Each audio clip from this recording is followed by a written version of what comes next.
We have received credible reports that we have days, not weeks, before our city sees some type of militarized activity by the federal government. It is unclear at this time what that will look like exactly.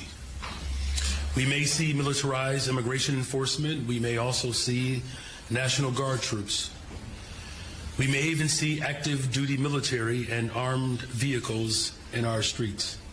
All I know is we've got an announcement today at 2 p.m. from the president and I believe from the Secretary of Defense, Pete Hegseth. And I'll have it for you live on Tony Katz today. Tony Katz, 93 WIBC. Good morning. Good to be with everybody. Glad that you are here. So that is scheduled.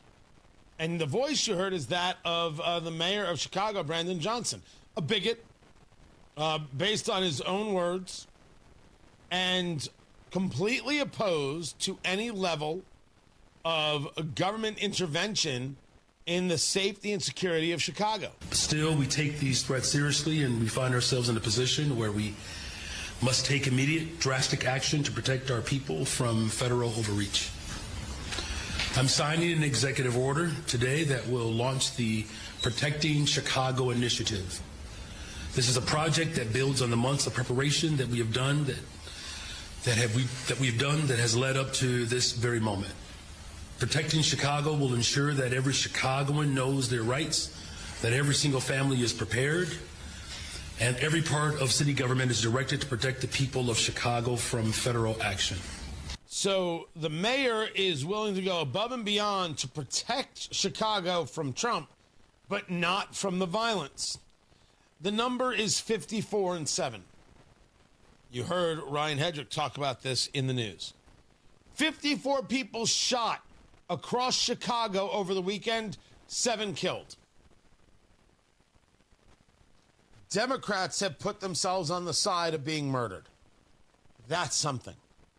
And for the people saying, you know, Trump only goes after Democrat-run cities, it's because the cities are run by Democrats.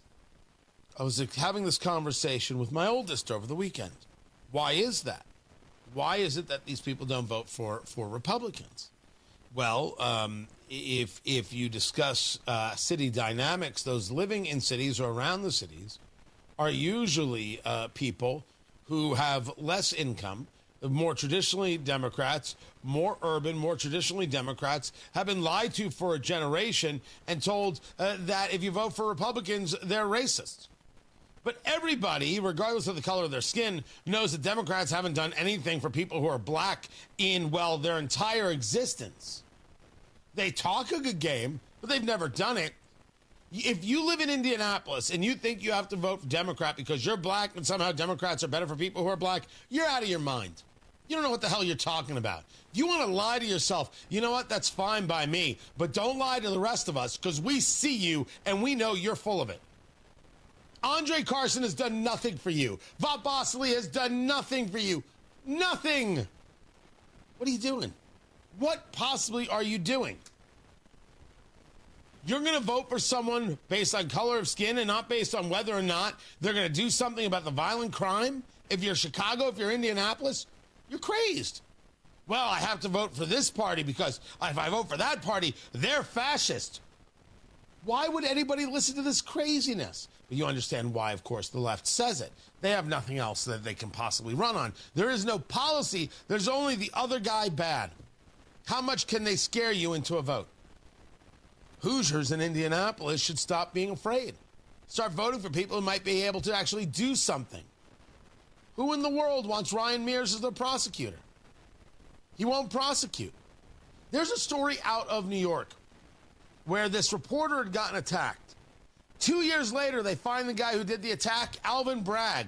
The DA sets bail for this guy at $1. Can't make these stories up. The New York Post had the story. It was one of their reporters. Can't make it up. That's Ryan Mears. All these progressive prosecutors, these people are not worth your time.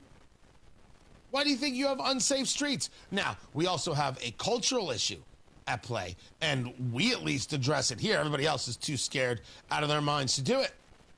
And if I address it, they'll all call me racist. They all can go to, you know, where in a handbasket. They don't matter to us. We're going to honestly address the situation. 54 shot, 7 killed in Chicago, and the answer from the mayor, the bigoted mayor, Brandon Johnson, is we have to protect ourselves from Donald Trump. No. You have to protect yourselves from a city where they absolutely encourage violence. They look at the dead and they go, well, at least Trump's not here.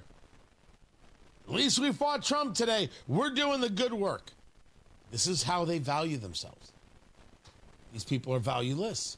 It is a ridiculous premise. Now, I do believe that people get what they deserve.